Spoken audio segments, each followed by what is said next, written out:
Hello crafty friends, it's Donna here, and I have a set of butterfly cards for you today. I'm back in Australia now, after a start to the year that we never want to do again. I'm currently surrounded by boxes, working out where everything is and where everything needs to go. I actually filmed the making of these cards back in Japan, and it's strange to look at the footage and what I'm wearing and remember how cold I was just a few days ago. I'm combining this Inky Antics 1.1 paper from Rose Studio with some butterfly dies today, and I've cherry-picked the paper pack for all of the blue papers. The first die that I'm going to use is called the butterfly cover die, and we're going to make the same card using two different techniques and two different colours. For the first card, I'm using a double-sided backing tape. I'll put aside the bit that I didn't use and use that in a later project. And then I'm going to run this sandwich through my die cutting machine. Because of the double-sided tape on the back, it's a little bit more of a fiddle to remove all the little insert bits.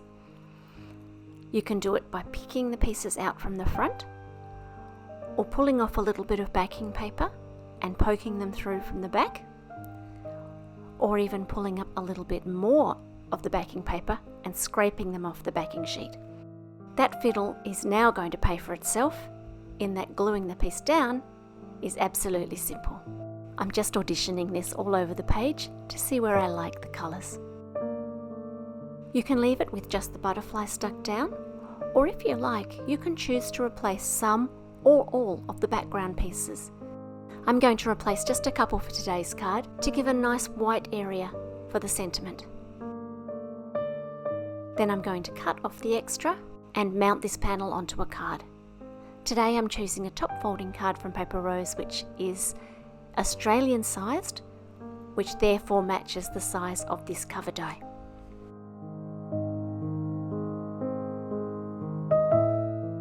I'm going to layer a sentiment on, which comes from a sentiment strip set called Rainbow Poppies, and I've used those for 3 of today's 4 cards.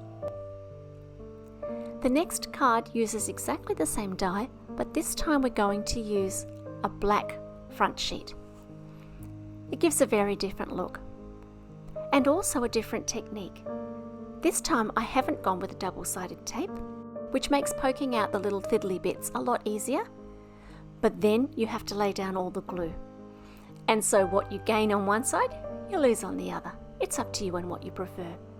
I cut my backing to be very slightly smaller than the outline of this die, so that I could glue it on without having anything hanging over the edges. A little tidy up, and it's ready to go.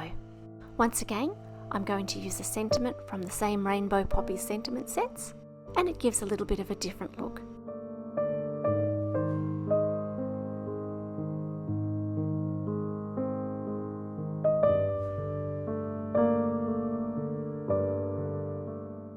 The next dies are quite different. These are called card creator dies, and there's so many ways you could use this.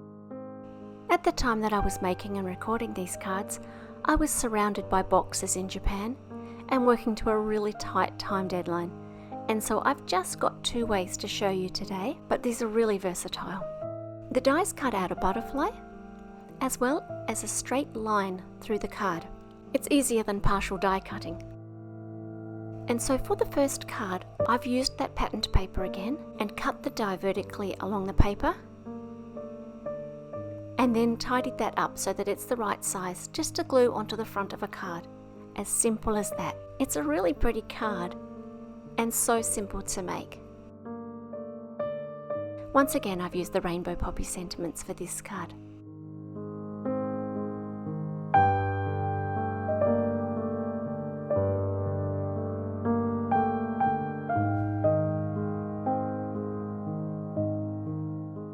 The final card is a little bit more complicated, and there are lots of different variations that you could make.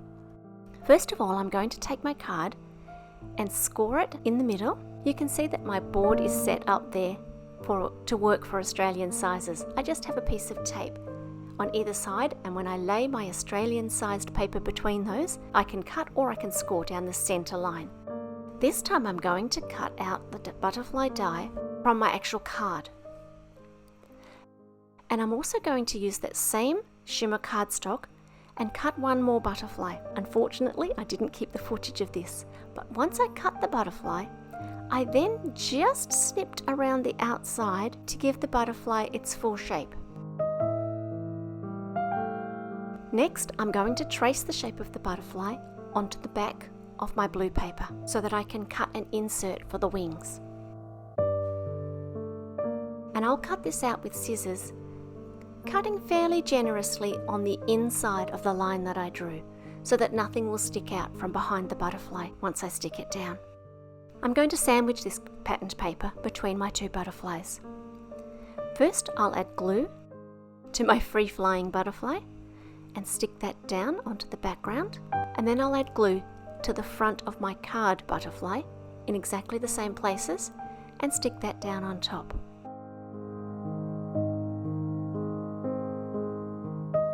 You can choose what you'd like to insert between these two layers of butterflies, and I have an example here where I've coloured some vellum.